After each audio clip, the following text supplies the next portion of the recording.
So let's go ahead and talk about the operations and maintenance on the BR3512.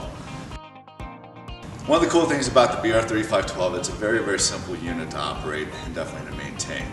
You notice we got a couple different things. We have yellow, we also have light gray. Now, the reason why I point that out is because it's important to remember that anything that's in yellow has to do with something you're going to be dealing with during the normal operation of this piece of equipment.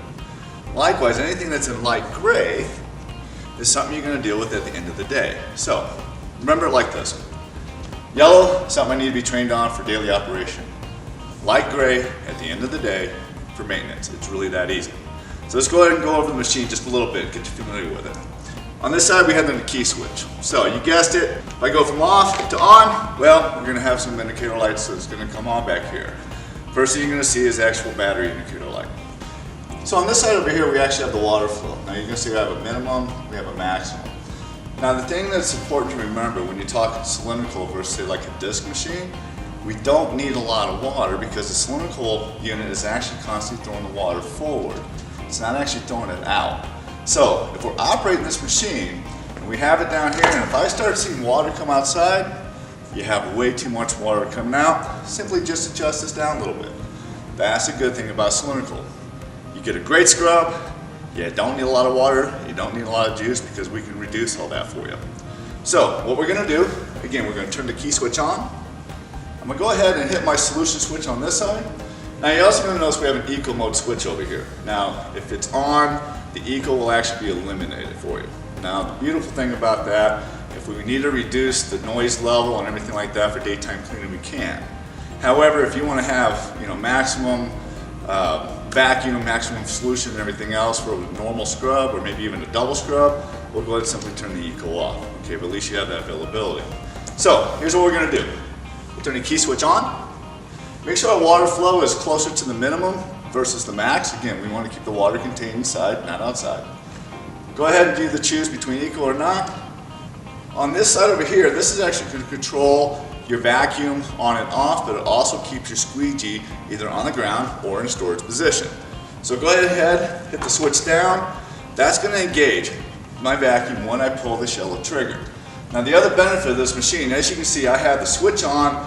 Everything should be loud and noisy right now, right? No, because nothing happens until you physically hit this. Now once I hit the yellow trigger, everything starts to work for me.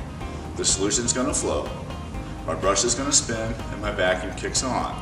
Now the reason why I turned this off real quick is because the other cool thing about this machine is when you let go of the trigger, the vacuum is designed to run for about 3 to 5 seconds-ish to be able to try to clear any water that's inside the hose.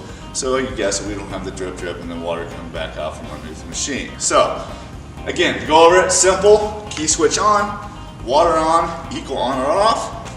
Simply hit the vacuum, hit the paddle, and away you go.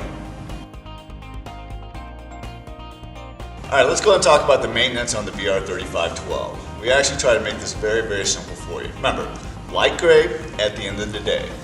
So if we start with this is actually our water distribution rail.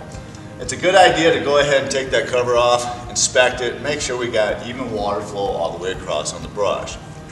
Next thing you notice that this end cap is actually gray as well. All you have to do is simply push in on it, that'll drop the brush. Now when you take your brush out and your debris bin out, go ahead and actually wipe the underneath of that, make sure you get all the dirt, debris, and all the other stuff. So that way next time we use it, when it gets wet, it doesn't redeposit back on the ground again. Next thing we have back here is the squeegee assembly. Make sure you take that off, clean the inside of it, inspect it, because remember, this needs to work well too, because we need a dry floor. Next thing we have here, even though I know this is yellow, this is actually our recovery tank. It's a good idea to obviously drain this, make sure it's nice and clean, get something inside there and kind of swirl it around. So this, and then the other thing I want to point out is this is our recovery tank lid. So it's a really good idea to go ahead, cut this open, that way it's nice and dry next time we need to use it. Now, once you get through all this, wipe the machine down, make sure it looks good.